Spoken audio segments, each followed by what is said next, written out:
පුරුදු වෙන්න. කවදනම් අය මේ තෙරුවන් වැඩ ඉන්න භූමියක පස්පා ගන්න.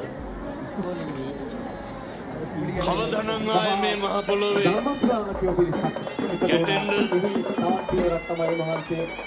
මේ ත්‍රිවිධ රත්නය වැඩ ඉන්න භූමියේ හිතා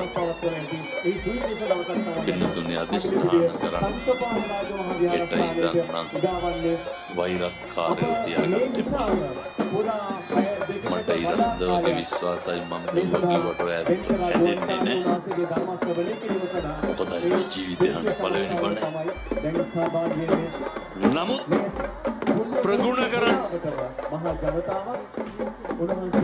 මේ අවස්ථාව මගේ හැරගන්න එපා. බල්ලෙක් තව බල්ලෙක් දැක්කම මොකද කරන්නේ? කතා කරනවද? කණ්ඩපයි. ඒ බලු වැඩ කරන්න ඕන තරම් ආත්ම තියෙනවා. මේ පැත්තේ නැන්දර උදේට දැක්කම මොනකට බලලා hina වෙන්නේ නැති මිනිස්සු. අතට මතක් වෙන්නේ අපේ ගමේ අහවලා වගේ කියලා. මේ පැත්තේ තියෙන කුලමල ප්‍රශ්න නැහැ. බොහෝ පැතිවල තියෙනවා.